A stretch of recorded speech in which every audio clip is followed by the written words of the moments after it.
Everybody, welcome to the Jim Masters Show. Happy holidays. We've got an amazing guest joining us live, Molly Ryan, joining us from New York City, award-winning jazz vocalist with lots of new music. We're so excited to have her here, joining us from her home in the city. You might even see her daughter behind her every once in a while popping in. She's an amazing vocalist. We're going to talk about a lot of cool things that she's been involved in. She's joining us again live and direct from the Big Apple. She's also going to sing for us as well right here on the Jim Masters Show. Jim Masters here, reporting for duty, your host. How's everybody doing? So cool to see you here. Happy holidays, everybody, from all of us here at the Jim Masters Show, Entertainment Lifestyle Variety Talk Show series. Hope you guys are doing well. Hope you're having a good day, and I hope you're having a terrific holiday season. Have you gotten all your shopping done yet, or have you not even started? I mean, it's one of those times of the year where, you know, the clock is ticking, and a lot of people order online now these days too, so they have things delivered to their home. But if you're somebody who still likes to go to the brick and mortar traditional stores to do your shopping, well, it's counting down a little bit. There's still time, of course. And of course, you may still want to write those letters to Santa Claus and see, hopefully, if you get some things under your tree or next to the menorah, with Hanukkah coming up as well. Good to see you. Best of the holiday season from me and from mine and from all of us here at the Jim Masters Show. What an amazing week of guests we have. Every day. I mean, we've been doing the show since April 2020, and every single day we are just blown away by the conversations, the poignant moments, the entertainment, the great celebrity guests and friends that pop on the show to have a good time with all of us and all of you. Thanks for joining us, gang. So good to have you here. And I see a lot of comments coming in. If you want to comment during the show while the show is on, you can in our JMS Lovity chat room.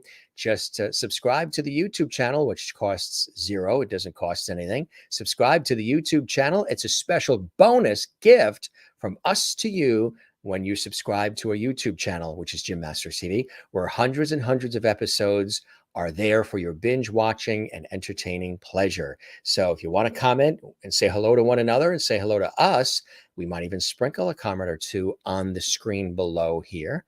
And again, you can do super chat, super emoji, super stickers, which helps support our series as well. Do that in the Lovity chat room as well. And super thanks, which is on the YouTube channel next to the episode.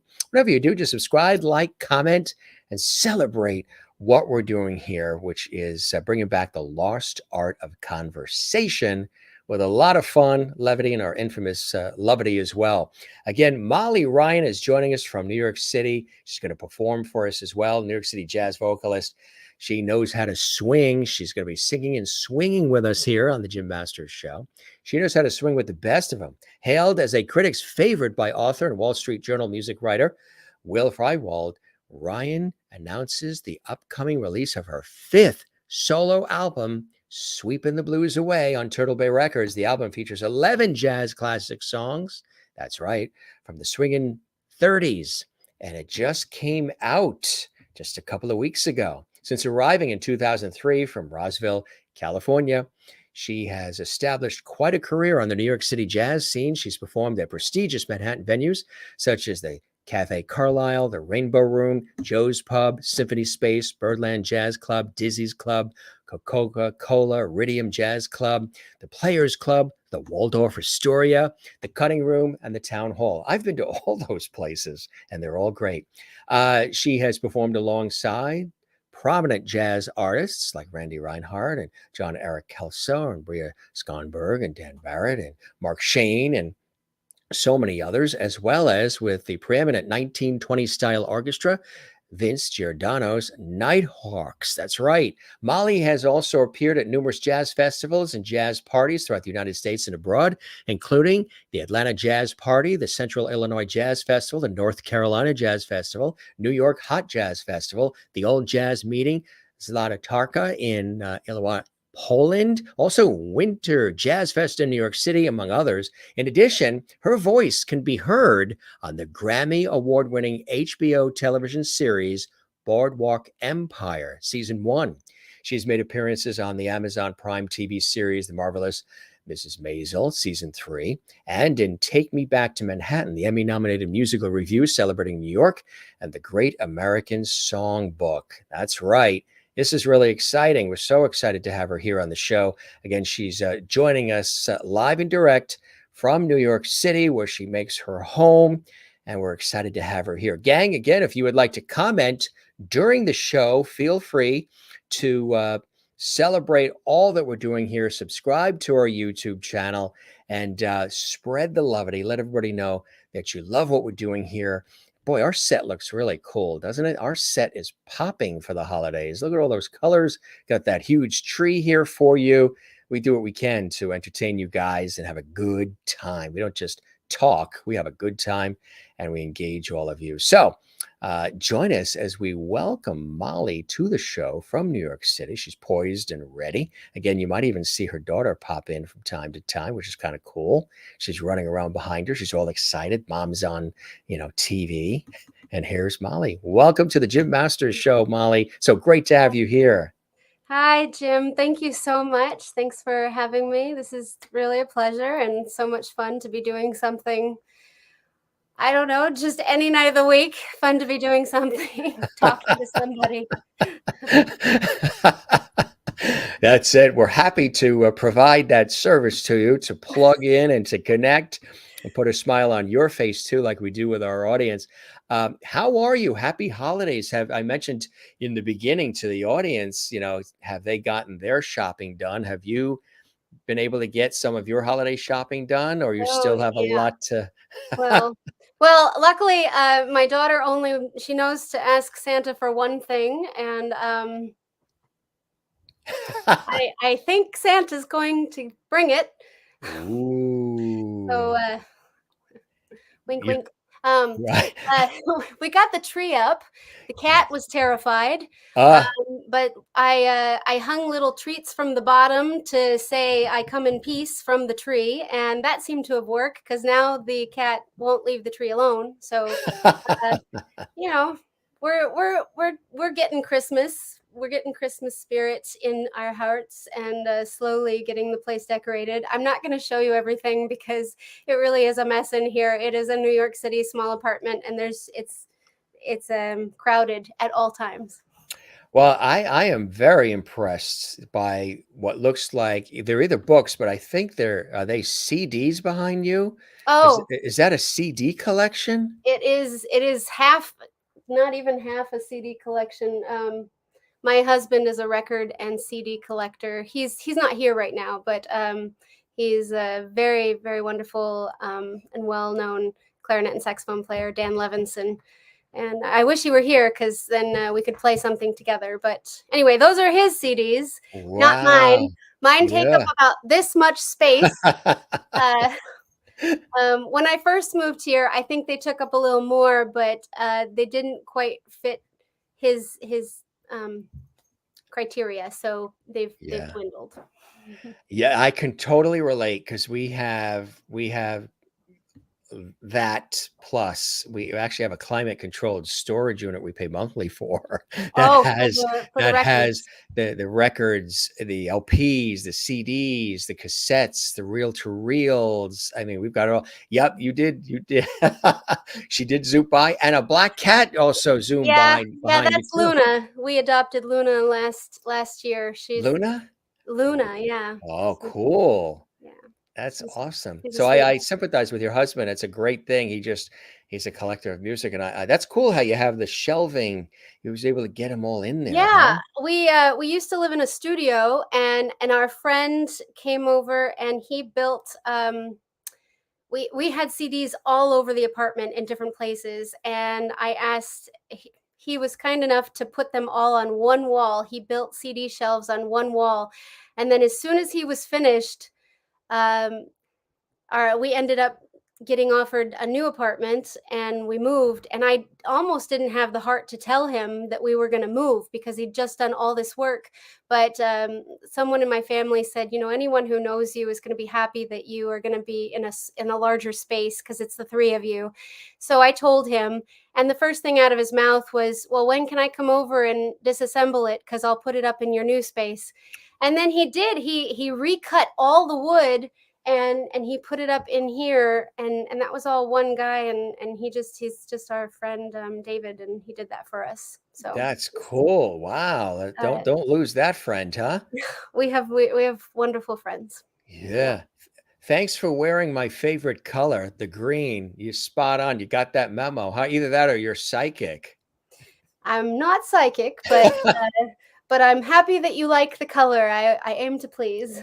Yes, absolutely. This is cool. So congratulations. You have new music. It's the fifth, right? This is the fifth in your Yeah. collection. The Wow. first one is no longer in print, and I think that's for everyone's benefit. But um, but this one is a keeper, and I'm really proud of it. And Turtle Bay was so kind to invite all of us to record for them. And it's just turned out so beautifully. It's a wonderful album. I think it's the best thing we've put out so far. And to have it come at the end of all of this new world era Yes. is just, I don't know, it's symbolic in a way. And I got to record with some of my favorite people. I'd never been able to record with Rossano Sportiello before on piano, and Rob Adkins on bass, and he's someone that I perform with a lot. So it meant a lot to me to be able to perform with these people and put it on an album, because that's gonna last forever, and that's special. How'd you get started? I mentioned, you grew up in California, so West Coast, and then, heading to the East Coast. What was the early inspiration for you? Was there music in your house growing up, and were there others in the family that had the musical talents? uh, no to the latter, but but to the former. Wait, I don't see a ladder. I have a ladder. I'll go get it. Yeah.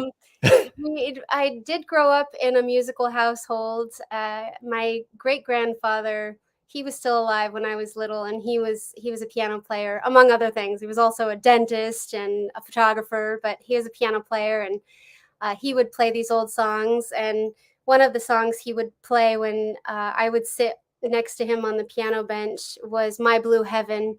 And there's a line in there that's just Molly and me and baby makes three. And that was, I have memories of that. And he passed away when I was 4.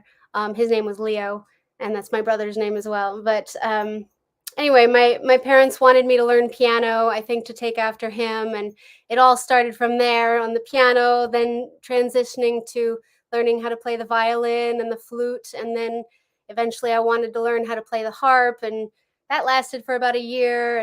And there was always jazz, because of family friends, and that was what my parents were listening to. And they had the music festival out there, and I had a mentor who was helping me learn songs when I was younger.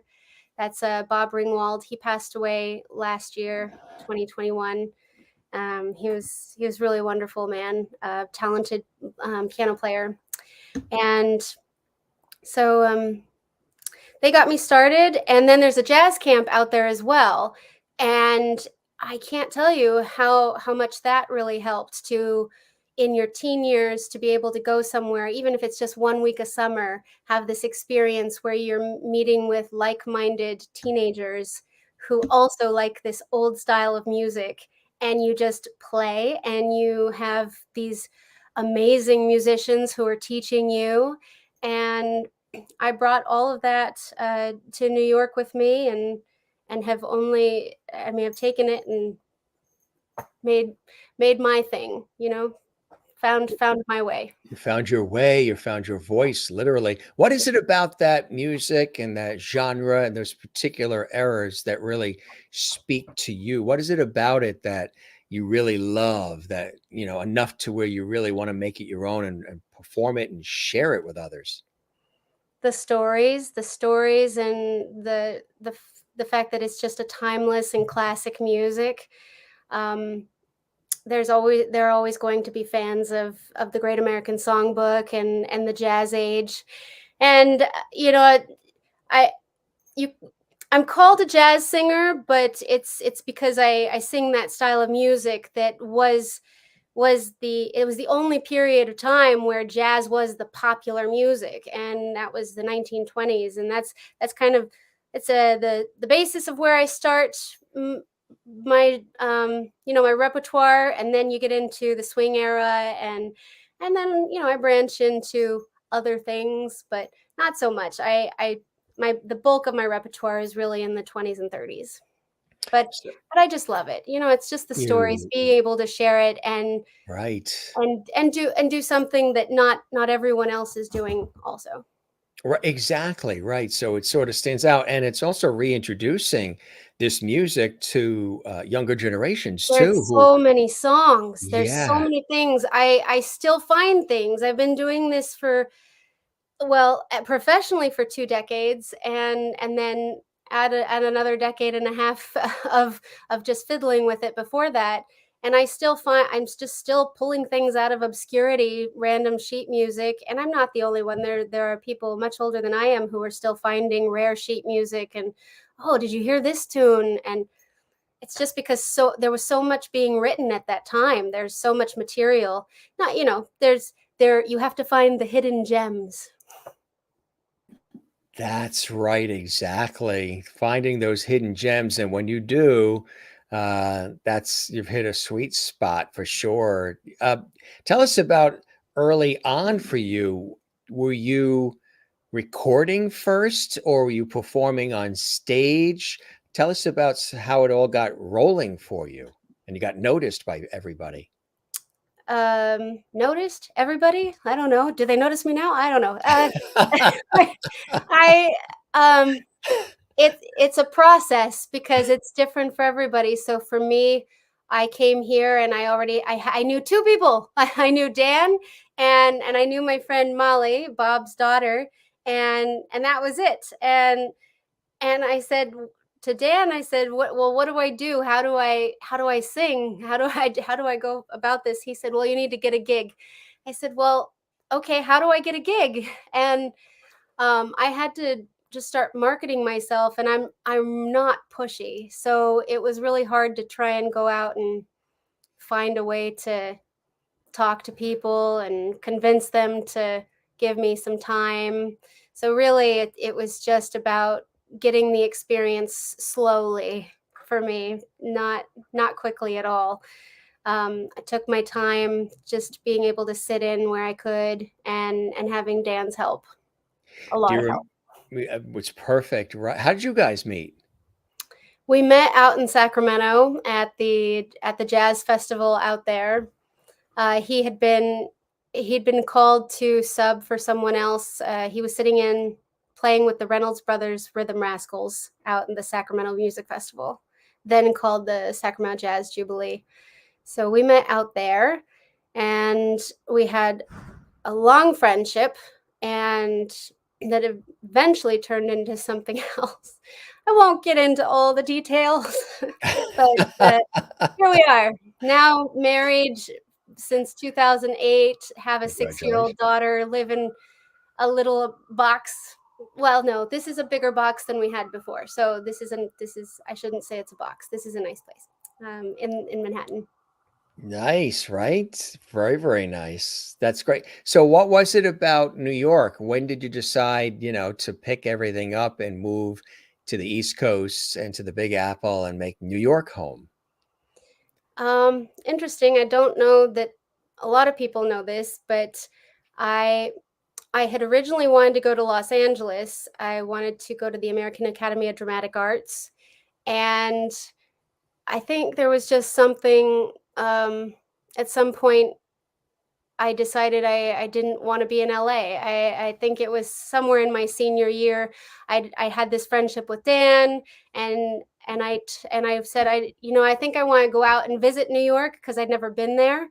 And so I took a trip to New York, and I just fell in love. I think, as many people do, I fell in love with the city, and I said, this is where I want to apply to colleges. So I did. I applied to some colleges. I applied to the New School and Manhattan School of Music. And I did get into the New School, but it was only after I got in that I looked at what the tuition was going to cost and realized that it wasn't affordable for me. And so I told them I just couldn't do it, especially because I wanted to be a performer and I didn't think I'd be able to pay that back.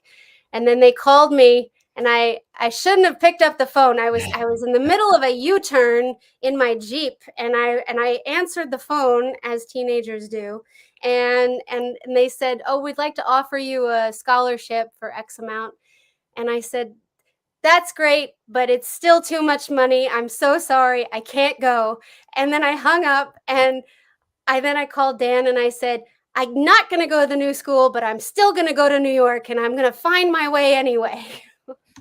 Wow. And So, then he said, and he said, "Well, you better have a backup plan." right. So I did. I ended up coming here and going to beauty school. Yay! That was a whole adventure. Got my cosmetology license in addition while I was trying to get gigs. Uh, that was an adventure. An interesting Yeah, path, a right? detour. You know, the tree has many branches, and sometimes you just have to walk off onto one to realize it's not the branch for you. So go a different direction. Yeah. Do you have a beauty tip you want to share with the audience that you've learned? No, drink lots of water, get lots of rest, be That's it. happy. We had a dermatologist on, skincare expert, and she said the number one thing you need to do is wear sunscreen. Put the sunscreen on, whether it's cloudy out or, got to moisturize too, right? Sounds good to me. That's it. Uh, So you were doing that, and how long yeah, did that last?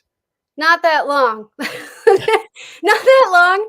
And then I was a nanny for a little while. And then I worked in a children's hair salon because I wanted to also work with kids, butt cut hair. And that was all right. And then I decided I wanted to work for the airlines because that was something I always wanted to do as well. I always wanted to fly. And but I didn't think I could be a pilot. So I don't know. I just had this preconception that it just wasn't possible for me. I thought you had to be super intelligent and, have a 4-year degree already. And there were just a lot of things that I thought had to be. And I now know that that's just not the case. But so I applied to be a flight attendant instead.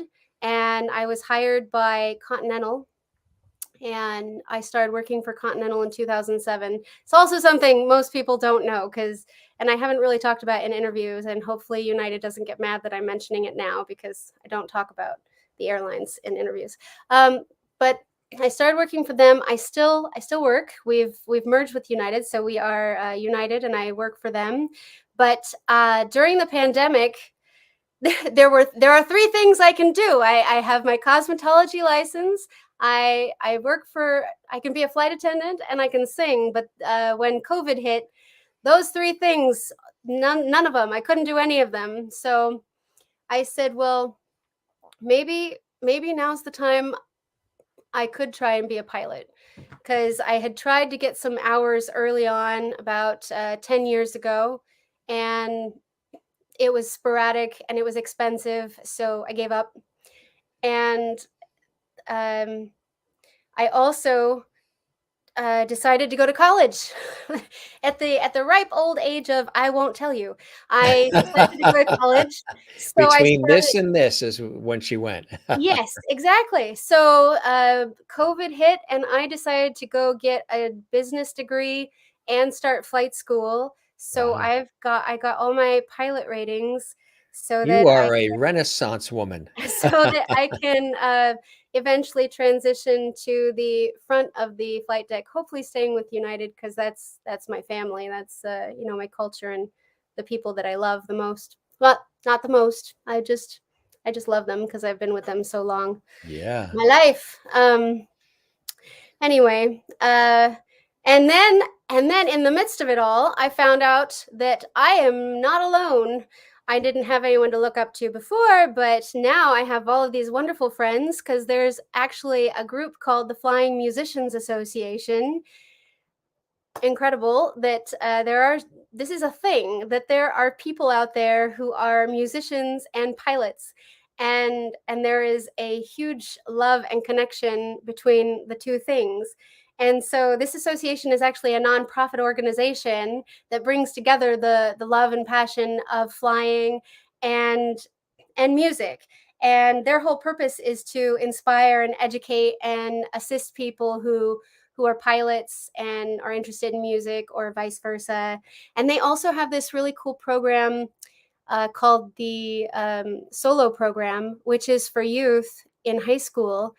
And youth in high school who are in a music program can, if they're interested in aviation, they can apply to the Solo Program, and the Flying Musicians Association will then go through and award scholarship to one of these lucky musicians, young musicians, and hook them up with a flight school and get them lessons to the point of actually being able to solo an airplane, which is Wow. incredible because flight instruction is pretty expensive. And I wish I'd had that opportunity when I was younger, and I wish I'd known the things that I know now, and some of the things that aren't true. And I love education, and it's also why I started something called the New York Hot Jazz Camp, is because I just love educating people and keeping things alive, and just nurturing passions.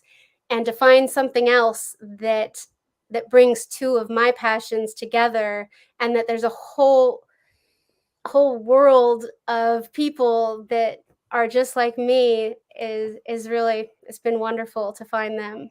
Isn't that incredible? That's fantastic. You are really a go-getter, huh? I Well, mean, yeah, you're amazing, really. Just those things that you just described that you've had an opportunity to have a taste of or participate in, which is incredible. As I mentioned too, you've also had an opportunity to perform at some of the most prestigious Manhattan venues: Café Carlyle, the Rainbow Room, Birdland, Waldorf Astoria, the Players Club, all of it, Dizzy's Club, um, Joe's Pub. I mean, what's that been like too? That's exciting. every time you walk into one of those rooms, it's exciting. It's the thrill of being on stage and being around the people, and similarly, a community who respects you and respects what you do. And I can't remember who it was, but there was some advice that I was given at one point that said to be, be worthy of people's time. And I've always tried to remember that. And I'm not the best at being prepared, but I like to always, I do the best to be prepared. And even when I'm not prepared, I try to act like I am. And I just want to make sure that I give people an experience that leaves them happy that they went where they went that night. Because Rainbow Room, Dizzy's, the Birdland, they're incredible venues, and you want to see amazing performances. So you want to live up to these people's expectations. Yes, right, exactly. I mean, and just to be affiliated with and performing and being seen at those locations is fantastic, and a wonderful cachet, of course, as well. But um, how about as far as writing music, songwriting? Is that something that you like as well? Because I know you're performing a lot of traditional, classic, legendary material, but have you toyed with also writing your own? Yes, but I don't think it's very good. So I just I do it for fun. I do what many women do. I buy a lot of journals, and most of the pages are blank. And but the pages that aren't blank, I buy a pretty journal, and then I spend most of my time just writing song lyrics and coming up with songs, just playing around. And then I buy another pretty journal, and I do the same thing. So I've got lots of journals, and they've just got lots of song lyrics in them that are probably not very good, but it was cathartic. Has anybody told you you should go into comedy? No, There's no way they can't. You are very comedic, very especially my husband. Ask him. wow. I'm sorry, I shouldn't say that. I shouldn't say that. He would say that was me being derogatory. I love everybody and everything. Are you reading that from a teleprompter? Yes, I love everybody and And everything. everything! Exclamation point. Repeat 3 times during Jim Master's show. That's funny. No, you have a quick wit and a comedic timing, and it's sort of self-deprecating, and it's cool. It's great. It's funny. I pick up on that vibe, being somebody who goes towards witty, dry sense of humor as well. And you definitely have that, which I think is cool. I'm sure people have Well, noticed it. Yeah, thanks. it's You have to be careful with it on the airplane. So you on the so airplane and on the air. and on Both. the air. Yes. Exactly. Look at this we dug up. Swing for your supper. Tell us about this. Well, I didn't cook with any of that food, just so you know. Right. That is just those are props. Of course. And that was a fun album to make, and that was a fun photo shoot. Yeah. Um, wow. Yeah, Colette Lash did that photo shoot out in California. My friend Molly Ringwald, the actress, she hooked me up with her, and came out with me, and the three of us just did a bunch of poses and had a fun afternoon of it. Ringwald, The Breakfast And Club, and all those movies. yeah, Yeah. Huh? and that was the only time I've been able to record with Bucky Pizzarelli before he passed away. I That met was him on several occasions. Wasn't he an incredible talent, but also a classy guy? he's one of a So kind. many. One of Yeah. a kind. And John is his son, who's an Yes. epic performer as well. Yeah. Yes. Yes. Look at us we dug up. Is Yep. this from that photo shoot? It is the same photo shoot. Cool. Also not used vegetables that I know of. I don't know. Maybe. Maybe the crew devoured them, or Um, yeah. And that was that one's still in print. Songbird in the Moonlight. That was what's that also about? a smaller band. So Yeah. Swing for Your Supper and also Let's Fly Away. I don't know if you have that one up with the airplane in the background. Oh, I saw Those that. were Yeah. those were larger bands, 7, 8-piece bands. And the new album that's out is a small quartet. And that first album that I did was also a small trio quartet album. Yeah, Songbird. That was my first full full length album, because even the first album that I did before I moved here, it wasn't full length. I think it was only six tracks. Um, What was that feeling like when you had your first album? You had the album, it was pressed, it was available for people to get. That is an accomplishment, and it's not always easy. It's a cool thing. What was that? That must have been a really incredible feeling for you to have that very first album. I think so. I don't quite remember. I I do remember feeling relief that they all arrived uncracked, and that I'd made something, and knowing that it was gonna live longer than me. That was a trippy moment, I think. Absolutely. Yeah. That's cool. And All these people are not, they're no longer. But we have their music. That's your life. That's your legacy. the I mean, legacy. my daughter, she's the best thing that I'll ever. Oh, She's by yeah. far the coolest thing that I've ever made. But See, now um that was her cue to run in the room. Did she fall asleep, you think? no, I don't know. That She's was the probably on her cue. iPad. The audience doesn't know that before we were live, she was running back and forth. She was peeking. She was spelling her name. I know, right? Yeah, And now she's just lying in there. She's actually talking to me. She says, "I hear you talking about me." that's the cue. Yeah, Come that's out your with the cue cat. Bring to the walk cat. by, slowly Yeah, creeping. yeah. Bring We'll mom a see. cupcake. Yeah. That's it. You also have had an opportunity to perform with the preeminent 1920 style orchestra, Vince Giordano's Nighthawks. Tell us about that. That's so funny. I see the comment, and yeah, I just don't play well. I'm going to play, but I don't play well. Talking about Bucky Pizzarelli, it makes me not want to pick up the guitar.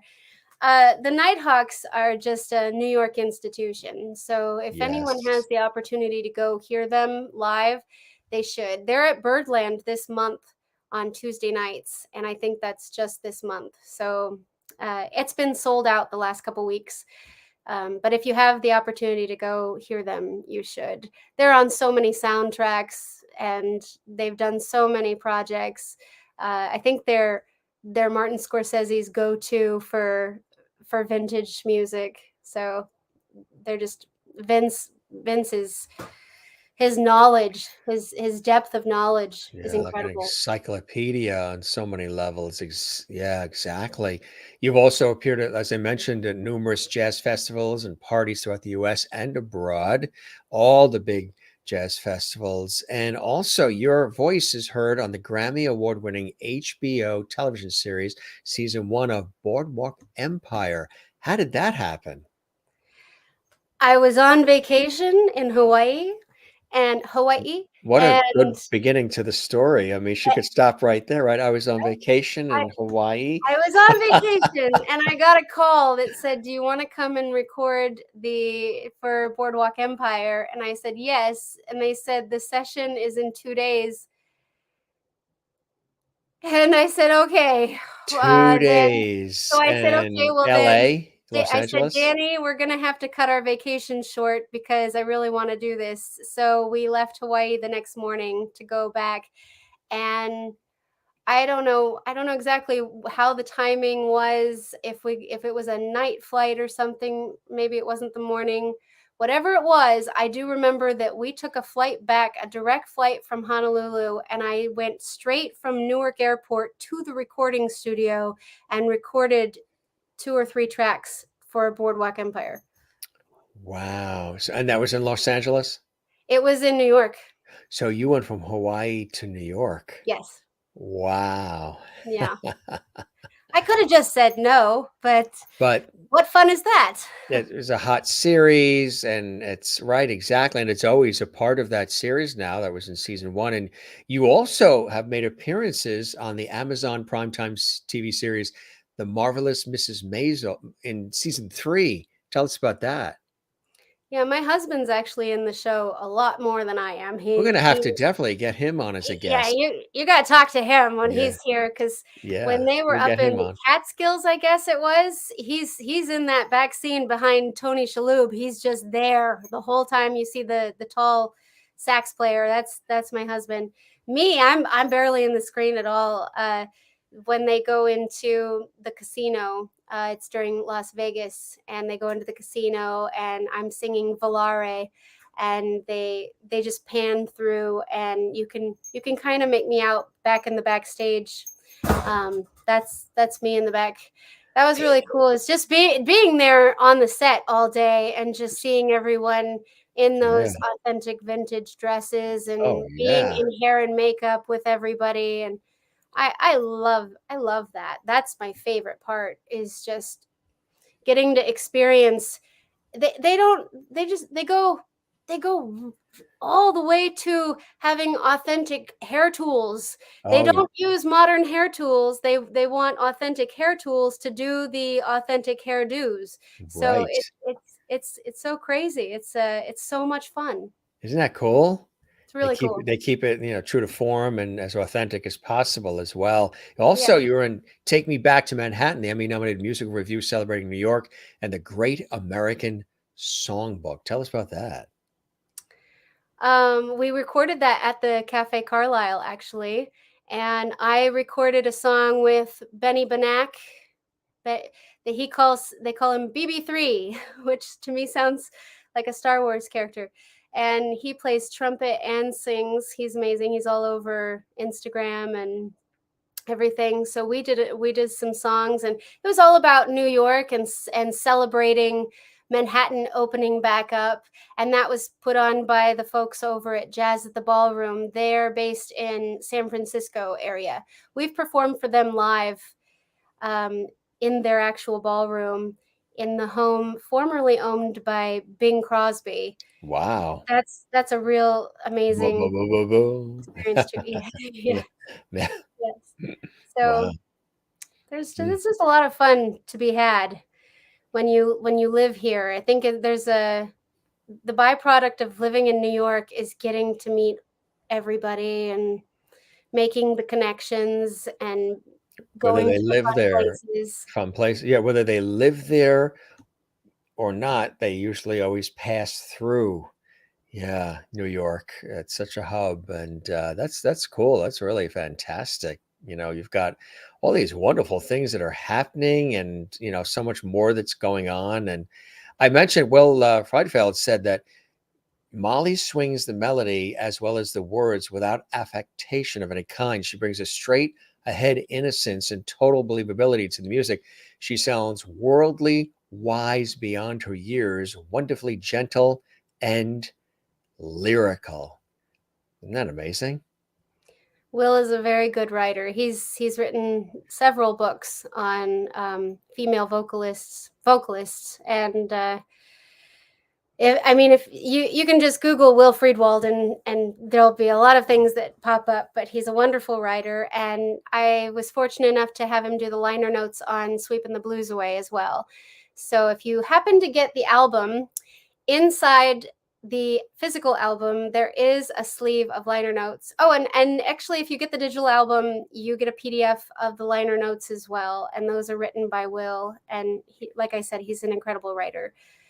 So That it's is just cool. an extra bonus. It's not all just music. The artwork and the liner notes, that's all part of it too. It's a real project. What can people expect when they listen to Sweepin the Blues Away? What was your vision, your hope, your desire? And boy, you look so relaxed, happy, and joyful on that couch. Um, yeah, I always just I like to give people an experience, and I want to pull them into the music. And for me, the main thing is making good music. So that's my hope. My hope is that what we've done is make good music, and from that good music, we give someone something that they can feel and have a moment that is their moment to just fall into the song and enjoy it. And these days, there's less listening. A lot of our music is becomes background soundtrack, and that's okay. But there are still people who like to just sit down and play a record and just have some peace. And I think I sing for those people, and I really try to make the best record possible for those people, the ones who really want to listen. They're really, yeah, they're not listening for just the passing fancy, but they're really being swept up and they're really absorbing it. How much of this particular music reflects who Molly is as a person? I think all of it. It's my whole life. Um, I think as time has gone on, I've only gotten more and more in tune with who I am as it pertains to this style of music and what I want my sound to be, and just tightened it up even more. And hopefully that just continues, because better to progress than regress. So I just keep trying to hone my skill, and because this really is the this is what I feel, and my chance to tell my stories, and tell other people's stories and connect with other people in a different way, in a special way, not just talking to people and having a conversation, but through music. That's Right, exactly. It's a form of communication. It's the universal language. It's incredibly healing. During this crazy time of the pandemic, what are I some things that you've been doing to, we don't want to throw off the YouTube algorithm, so we just whisper it. know. The we just now whisper it. what are some of the things that you've been doing, now that things are opening and things are back in swing, pun intended, the swing of things? What are some things that you learned about yourself during all of this downtime, time to reflect and sort of look at where you've been and where you want to go in your career and in your life? Oh, do we have enough time? Where do you want to go? um, Well, your answer is supposed to be what? Disneyland or something? Everybody, right, when they win the Super right. Bowl or whatever, I'm going to Well, Disneyland. we're all just living in the moment because we have this sense of not knowing when might it get taken away from us. I have this, but that could possibly be taken away. So let me enjoy it, and let me go for this opportunity, because I don't know if that's going to be there tomorrow. And I just keep thinking that I like the chances that are happening, and just keep a clear head on my shoulders, and keep surrounding myself with those people that want you know want to be a support system, and who I enjoy supporting as well. We support each other. Yeah. Those are the best people. You build this team. I think during that time that we don't talk about, we just built these teams, and those you found your real people. Right. So Everybody needs support. Everybody can use a helping hand, no matter what it is. And if you believe in something, and if you enjoy something and you get something out of it, support it, help it thrive, help it grow, nurture it however you can, either by spreading the word, or if it's financial, purchasing what the product is, what the entertainment is, or however you can. I'm a big believer in supporting that sort of way of thinking, because it really does take a village, doesn't it? I think so. Yeah. You're right. Yeah. Yeah, and I see that comment, and Merlin, and that's a good comment, because it is not just a husband, but partners and friends that want you to be successful. And I think that's what we should all want for each other. I think it's very easy, especially in the day and age of social media, to get caught up in a game of comparison. Yeah. And you don't want to go down that road. You You want to don't. lift each other up, and you want to help each other succeed. So my goals include, keep flying, keep singing. I want to make more albums. I want to be able to support my family. That's my end goal, is really I'd like to be an airline pilot who is able to make albums and support her family. That's what I'm going for. So now let's hear a little of your incredible dulcet tones as you perform oh, something for us. What would you like to perform? You want me to sing something? Yes, it could be I'll holiday. It could be a holiday tune. It could be anything. Happy Let's holidays. see. All right. Well, That's a beautiful guitar. let's see. Yes, it's much nicer than my playing. All right. I'm sorry. I'm self-loathing. All right. I like myself. You're I funny. really like myself. I don't know. Nobody told Don't you. pay any attention to me. You should be in like comedy. What are you talking about? You should sing and tell jokes. I mean, it's amazing. one of these days. One of these days. One of these days, Alice. One of these days. Let's see. See, even the cat looks at me weird when I start playing the The guitar. cat's been sort of circulating, probably saying, "Excuse, what's going on here?" She's eyeing the Christmas tree. She wants to tear it up. I know what she wants to do. Don't do it. Does she want to climb up the tree? What? Does she want to climb up the tree? She doesn't want to do that yet. Don't give her ideas. Oh, we had one that did that once. Climbed up the tree and took the tree down. Really? Yes. I And then had and that was the year it had glass balls on it, of course. oh no. Oh, I hope she doesn't do that. We do have some fragile ornaments on there. I would not like to have those. I don't think she will. She's not really a climber. Um, yeah, but I did have one time I was in a harp lesson and my harp teacher had just gotten a kitten and the kitten climbed up in the harp. And while I was playing, I had the harp, up, it was resting on my knee, but there was a hole right here next to my chest. And the next thing I knew, this cat head popped out right next to my head. And I almost flew I flung the guitar, the harp out. And, Oh it boy. was crazy. But anyway, I don't know why I'm talking about the kitten and the harp. All right, you know what I'm going to do? I'm Yeah. going to play a song that I didn't record, but a good friend of mine did recently, also for Turtle Bay, and she just released a Christmas album. So mine's not the only album you can buy on Turtle Bay. There are other artists that are performing and recording for Turtle Bay, and so my friend Meg Farrell, she just did an album called Santa Baby. Hope that's what it's called.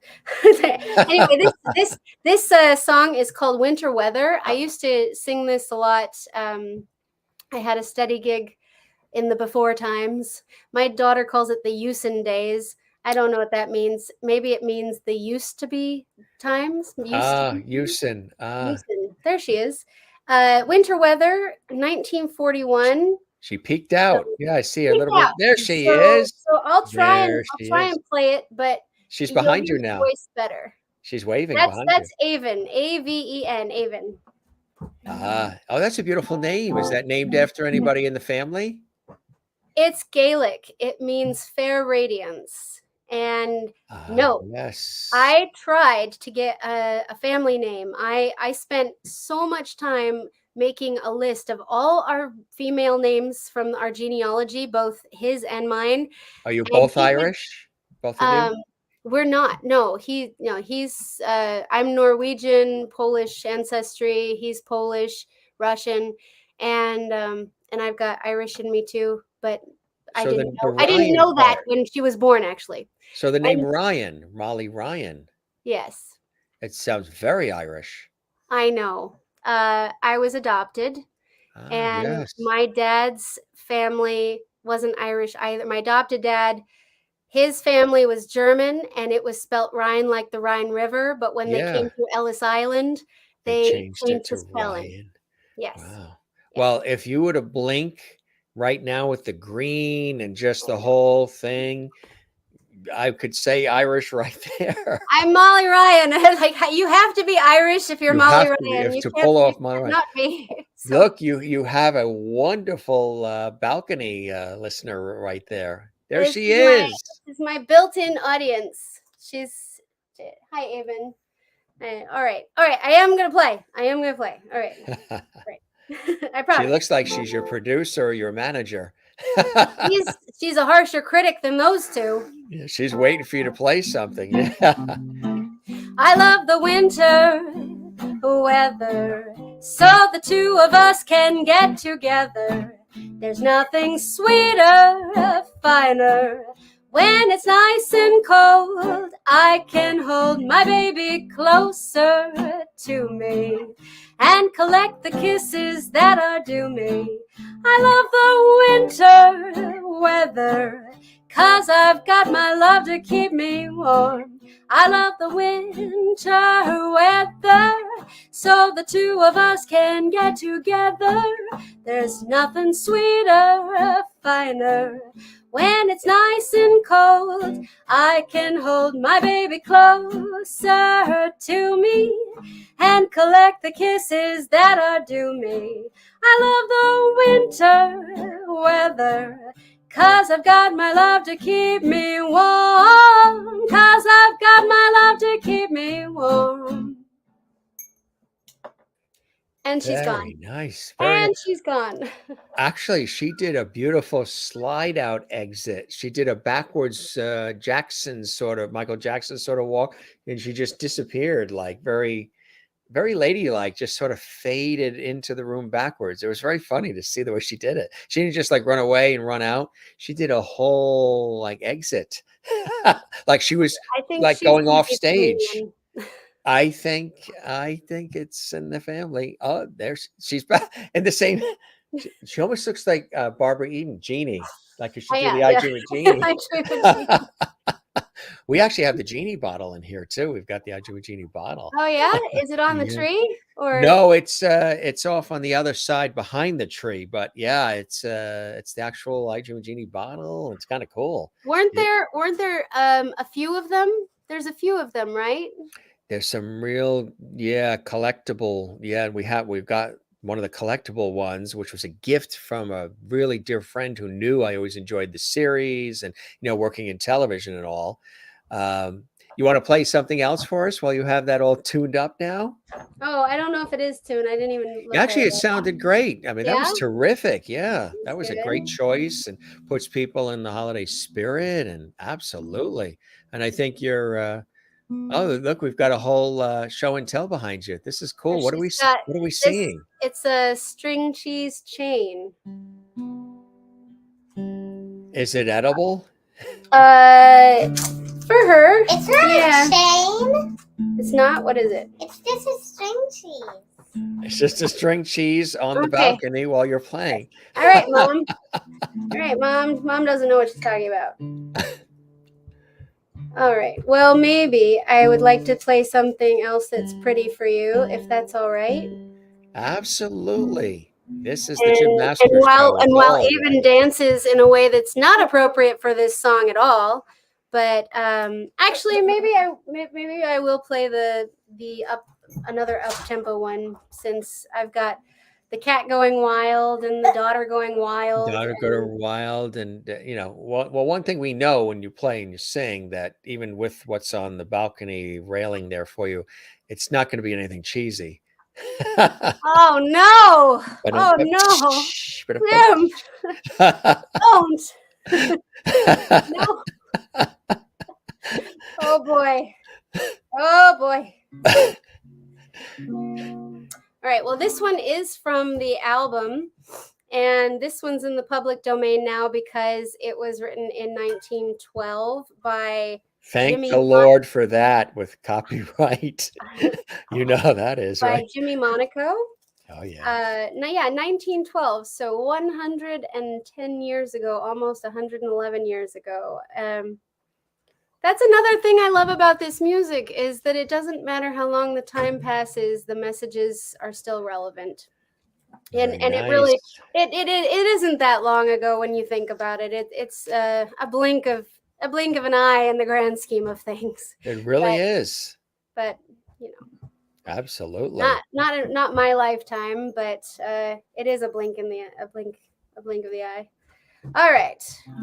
This is called "I'll Sit Right on the Moon and Keep My Eyes on You." Not creepy at all. I was going to say, as soon as you said that, you looked right at her. I'll keep my eyes on you. All right. Oh, we got a dancer too. We've got the Molly Ryan dancers behind us. In this apartment, we've got everything. You've got everything. Stick around, you'll see it all. I'm right. waiting for a parakeet to land on your shoulder. I don't have one of those. And instead of Polly want a cracker, it would be Molly. you and I need to go on the road together. Well, honey, listen, honey, something grieves me. Something seems to tell me you've deceived me. But I hope that it's not true, 'cause I love you. And honey, listen, honey, my heart's aching. If our love should die, it would be breaking. So I know what I will do, and I'll tell you. If I should ever go to heaven, I'll sit right on the moon and keep my eyes on you. I'll see that you don't flirt, see that you don't hurt another heart so true. And I'll come out most every night so I can throw down the light and see those little things you do.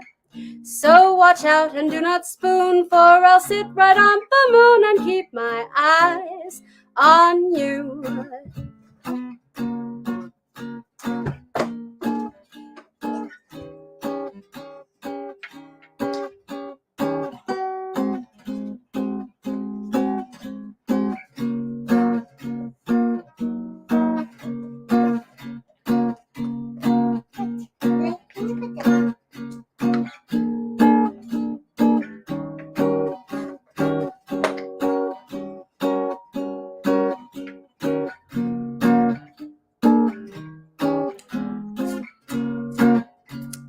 If I should ever go to heaven, I'll sit right on the moon and keep my eyes on you.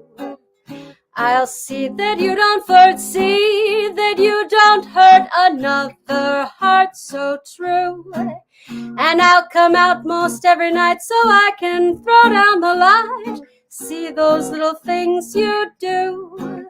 So watch out and do not spoon, for I'll sit right on the moon and keep my eyes on you.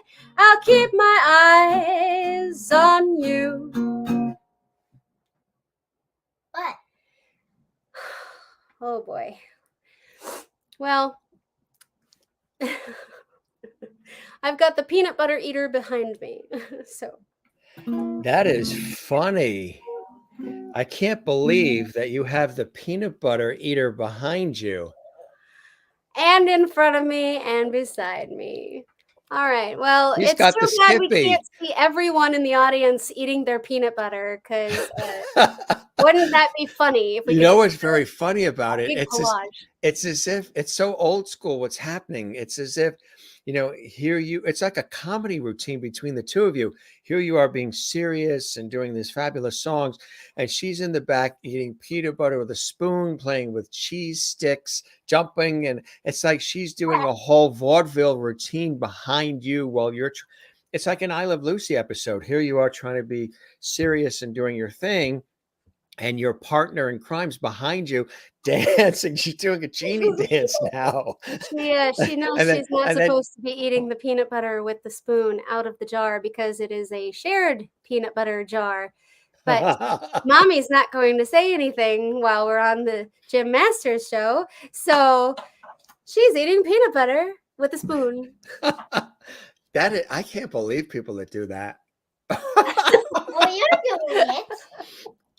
You know how quickly I had to run to get this while you were singing? That's awesome. I love that you had a jar of Skippy handy. We did. That she really, there is something about it. I look look, she's auditioning. See her behind you? We did Can you this. see her now? We She's did doing this gig. I see her. Yes, I always see her. We did this gig recently at a vintage dance, and she wanted to dance with the band, but not with me. I said, "Why don't you come out on the dance floor and dance with me?" And she said, "No, I want to be part of the band." And so she walked back, and she was standing next to my husband, and she was still dancing, but she didn't want to dance with me. She just wanted to dance with them. And I think I have an entertainer. What do you think? I think you do. I mean, she's doing everything. It's like she's doing magic tricks, and she's not saying anything. She's just doing it. She's eating the peanut butter. She had the cheese sticks. She's dancing. I mean, she's doing it. She's like a one-woman show, and she's behind you doing it. It's funny. She and my husband do Cheech and Chong together. Do they? And yeah, so he plays those old episodes for her, and they go back and forth. And there's the earache my eye. I watch Shining. Okay, don't tell them that you watch The Shining, because then they're gonna judge me as a parent and think that I'm like teaching you bad things and showing you rated R movies. That's not me. Red room. I know you. Can you put that away? You guys didn't rehearse that. Weren't you supposed to say Sesame Street and all of those shows, right? Yeah. And she goes, "We watched The Shining." As she eats the peanut butter out of the jar, and that is funny. Yeah, I had to move real fast when I saw her with the peanut butter. I'm like, wait, we have Skippy, and she's actually eating it out of the thing. Oh, what was that? I don't know. I'll find out later. Yeah, that wasn't your grandmother's china, was it? I mean, oh, No, she that probably broke took. a long time ago. It sounds like she took the spoon and she just like threw it in the sink that has dishes in it, Yep. and it and magically she expects that spoon to wash itself, sort of like. All right. You're doing great, Avon. You're doing great. We love you. They love you. Yep, that's it. And she does. Danny's not here, Mrs. Torrance. She does that. She does that all the time. Does she really? Yeah. Well, you know who loves all this? He's over here. He's usually next to me, but he's right here. Somebody of that whole genre and era. Mr. George Burns. There he I is. love George Burns. Yes, he's always a part of our show. He's got a cigar and his red pocket square. My aunt collected dolls, and one of my mother's sisters, and she collected the George Burns doll, and he's always a part of our show, and he's usually in the back there with his martini and all. But he's loving the conversation. He's loving the music, and yeah, he thinks you're a regular riot. And he likes, the act you had going on behind you. He thinks that really adds something. I'm glad he approves because I liked him too. My mentor Bob used to do a song that George Burns did called "Old Bones." It's one of my favorite songs. I'm too young to sing it, but it is a beautiful song, and I want everyone to go Google George Burns singing "Old Bones" because I think it just touches your heart, and if you really listen to the lyrics. Yes. Oh, George really loving this whole night and this whole episode of the Jim Masters show. And who are some of the folks that George, you can go back down now and have your martini. Thanks for being with us. He and Gracie send you their love and happy holidays from George and Gracie. Oh, yeah. Good night, Gracie. Good night, Gracie. Who are the folks that you've always admired, that you looked up to, the singers, the entertainers, the performers through the years that have inspired you? There's so many. There's just so many. Most of them are gone now. Product of loving that era. But Louis Armstrong, Maxine Sullivan. I even like Frank Sinatra, Bing Crosby, Margaret Whiting, Joe Stafford, all of the Helens, Helen Ward, Helen Forrest, Helen O'Connell. I'm gonna miss people because there's just so many. And you're gonna say, why aren't you naming Billie Holiday? And no, I love them too. I love everybody. Ivy Anderson. It's for me, sometimes it's about the singer and sometimes it's about the song. And a great singer can pull off almost anything, but sometimes it really has to be a good song. So but certain songs, it's the way that the singer does it. And I've heard one song done by several different people and hasn't done anything for me, but then done by the right person, and I go, wow, okay, actually that is a good song, and now I want to sing that song. Now I want to learn that. That's fantastic. That's great. I mentioned. Oh, she's got something there. Very color. Is that crayons or something? You have a comment, Peanut Gallery? This is a cup that has musicians on it, but this broke off. The handle broke off. Thanks. Now you know. Thanks. I like that. Cut and dry, to the point. Thanks. That was fabulous. I love that. She's doing a whole thing there. She's going to make posters or draw things for Christmas, or, I mentioned the Jimmy Genie bottle. There it is. Oh, I love it. Yes. Isn't that cool? Yeah. Yes. I love it. I used to binge watch that on Nick at Night. This thing weighs a ton. And I bet some of your audience saw it when it originally came out. And here I am, like, I love the Nick at Night. The re-airs there, the reruns of the Genie. Yeah, Yeah. there it is. When it was all they were all stacked together, the Munsters, and then Yes. Genie, and then I don't know. You know what's happening? I must tune her out, but I can't. Yeah. No, not now. Thank you. I'm glad you think she is adorable. She is. She's a lot of fun. It's a lot of fun to have a 6-year-old, and Yes. I do take advantage of the fact that she still likes me. So That's a plus. it is a plus. Tim asked, what's your favorite jazz song? Do you have a favorite? No, because it constantly changes with my mood. It does, huh?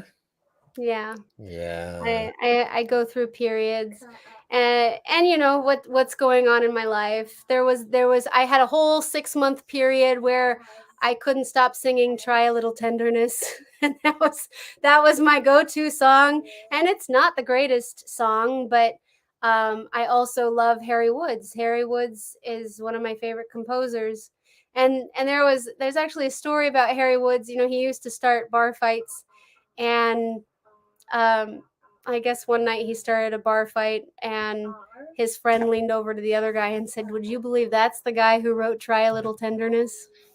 The bar fight guy. Yeah, the bar fight guy. That's amazing, right? That is funny. Jeez.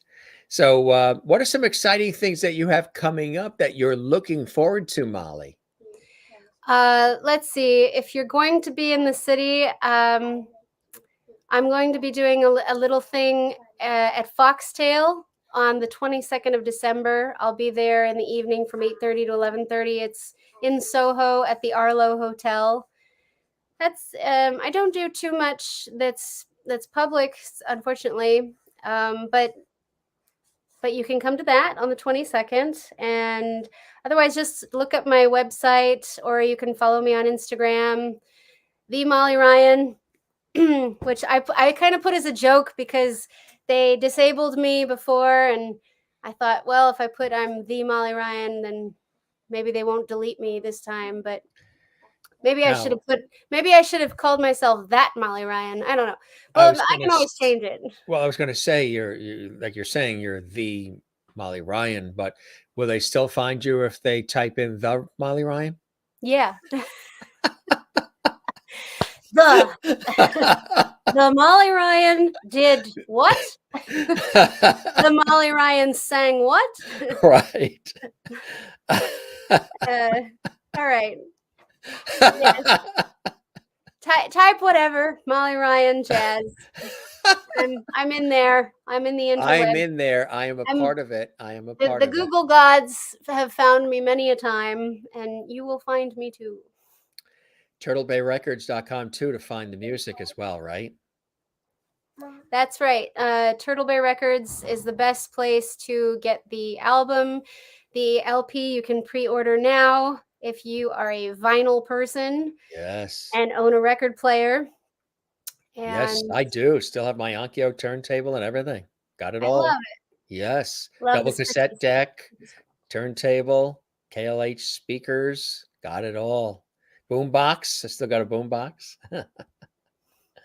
People are like, what's a boombox? They call it a boombox? Boom, boom, boom. I know. I don't think we have one of those. We have a couple record players, but we don't have a boombox anymore. We have a Walkman.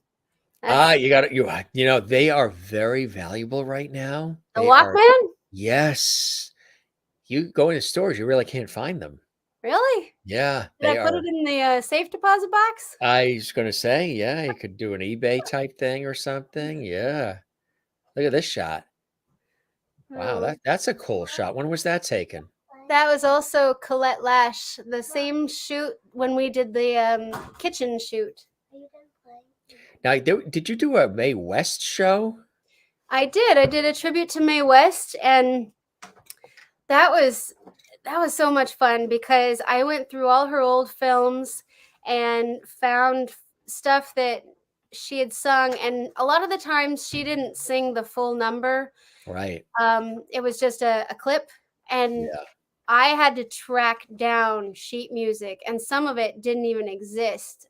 I don't know what that. I like you because you're. What does that say? Oh, This just in from the Eyewitness newsroom. We have Okay, a breaking bulletin. I happen to read Avanese. I speak fluent Avanese and I read fluent Avanese. And it says, I like you because you are funny. I am funny too. So is she saying that about you and I? She likes us?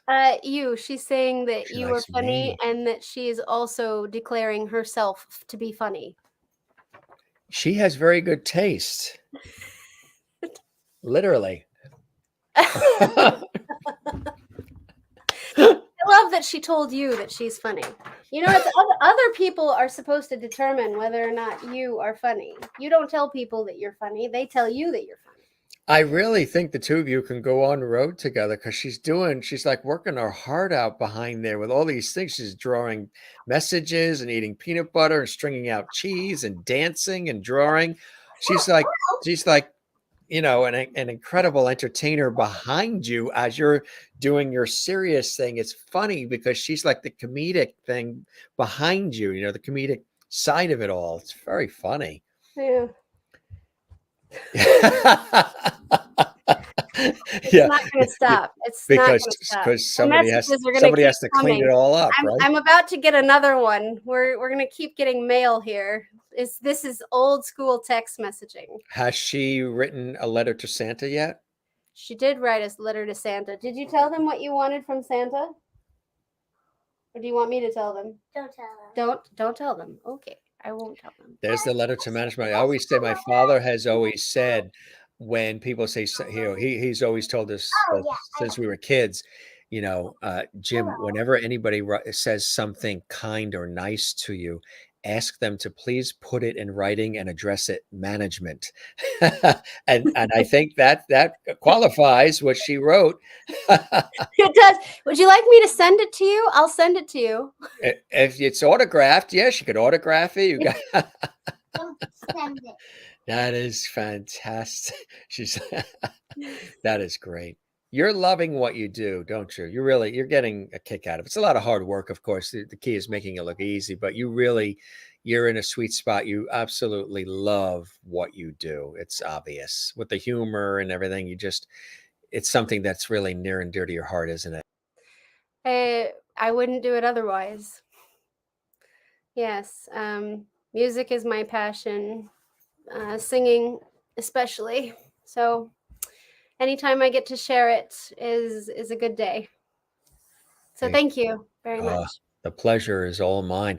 I hope the show met whatever expectations you had, Molly, and you enjoyed the time with me as much as I absolutely have with you. This was really fun and it was light, and got a chance to celebrate your new album, talk about some of the previous material, got a chance to have some laughs, see your daughter, see Luna, talk about why you do what you do, and not just, talk about the fabulous current album, which we encourage folks to get, but just really, what makes you tick and who you are and why you love doing what you do. And that's why we call these conversations at the Jim Master Show versus just a typical interview. And this was really a blast. Hope you enjoyed the time with me as much as I absolutely have with you. And we're going to keep that porch light on for you, my friend. You're welcome back here anytime you like. Oh, you're so sweet. Well, next time you'll do more talking, I'll get to know you a little better because this was fun. But one more. This late just breaking in. Bulletin from the Eyewitness newsroom. This just in. Hello, you are funny and I like you. Wow, is that me and her? It is. And it says hi and hi. You're saying hi to her and she's saying hi to you. And she winked at you. I'm going to wink back. That is fantastic. She's great. I mean, you could have her with you and she can draw things like that on the spot for the audience, kind of like when they do that in Atlantic City, they draw a quick photo, like a sketch of you quickly. She can be doing sketches of the audience while you're singing and doing your thing. Thank you very much. That was a Your beautiful, 6-year-old picture now. I was going to say, this stuff's got to be Send the picture framed. to him. It's got to be Yes. on set here at the Jim Masters Show, Lovety Hall. We call this Lovety Hall. So it's Right. got to be here in Lovety Hall. Thank you very much for doing that for me. You're funny too. And I think you're awesome. Both of you ladies are awesome. Thank you, Jim. Thank you so much for having us on the show. And thank you everyone for chatting and entertaining us with your comments. Yes, our Lovety squad. For dealing with this and putting up with that. You know. Oh, they love it just like I do as well. Future star, Pam says. See you later. Merry Christmas. Happy New Year. Happy Hanukkah. All of it. And to you too. Happy holidays to all of you. Bye. You guys are the best. Molly, truly, thank you for joining us. And your husband is welcome to join us on the show anytime he would like to. Hey, thank you. Maybe next time we can do it together. That'd be nice. Spread the word about our show. Other folks you think would like to pop on. And truly, it was really a pleasure and a lot of fun. Okay. Thank you, Jim. Have a good night. She's not going to stop. Don't you want to see what's actually going to happen after she says goodbye, folks? We want to see what's going to happen. I know. Everyone's like, what happened? What's going to Yeah. happen after her picture goes She black? runs that way, runs into the wall, and then She I runs mop into her the up. wall. I mop her up off the floor. Is what happens. Does she take the peanut butter with her? This is what having a 6-year-old is like. But it'll calm down in a second. I think this is why alcohol was invented. Actually, It's almost as if she's like a neighbor leaning over the. That's so cute, I huh? don't mind. Bye. You're very I have a lot of patient. patience. You are. Bye. You're very. Bye. Bye. Okay. Bye. Bye. Never a dull moment. Bye. Bye, Molly, everybody. truly, thanks. This really was a blessing. Happy holidays to you, and stay in touch. And we'll have some more fun down the line. Okay. I hope so. Thanks, Jim. All right. Bye. Bye now. Bye bye. Wasn't that fun?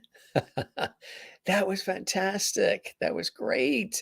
There was like a twofer there. You had the wonderful voice and talent of of Molly, and then her partner in crime behind her, entertaining, drawing, and singing, and dancing, and jumping, and even eating peanut butter. That was really good. I had to move fast to go get that peanut butter, to join her in eating the peanut butter. Although eating peanut butter on the air is not exactly advisable. That was a hoot and a holler. Gang, if you want to get the album and music, turtlebayrecords.com is where you go. And of course, all the usual, the Spotify's and everywhere else, but you can go direct to the label. And Molly Ryan's website is mollyryan.com. This was her first time on the Jim Masters Show live entertainment lifestyle variety talk show series, and it shall not be the last. She's going to be with us many times over. We're going to always welcome her back.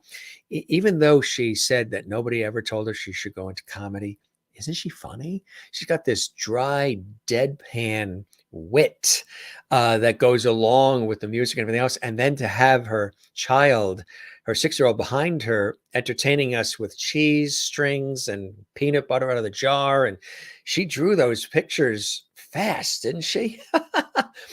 2 Loveties that have just joined the Lovety family right there on the screen for all of you. Steve Bird says, very good show with Molly and even this Monday evening. Looking forward to Holly Knight.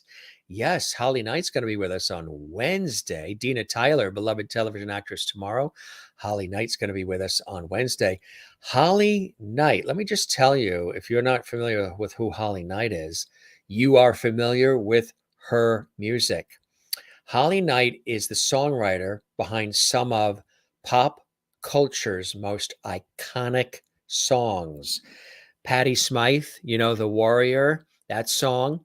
Also, she's worked with Tina Turner. I mean, everybody who's anybody, she has worked with them, and she has made them stars through the music. She's an incredible songwriter, and she's an incredible person, and she's going to be joining us here on Wednesday on the Jim Masters Show live series. And this is a real exclusive, and we're really looking forward to it. It's going to be amazing. She has a new book out too, and we're going to talk about the book. But she is an 80s hitmaker extraordinaire. She worked with Tina Turner, Rod Stewart, Kiss, Pat Benatar, and on and on and on. Singer and songwriter Holly Knight is with us, and she has penned some of the most iconic songs in pop music history. Tomorrow, Dana Tyler is going to be with us, beloved television actress. She's in some of your favorite TV shows, movies, and so much more. We're very excited about that. Yeah, really excited about that. And Christy is going to be joining us as well, singer-songwriter, classically trained harpist. She's going to be with us soon on an upcoming episode. And if you didn't see when Daniel Ross was with us, voice of Donald Duck and Lucky the Leprechaun from Lucky Charms and so much more, he was with us recently.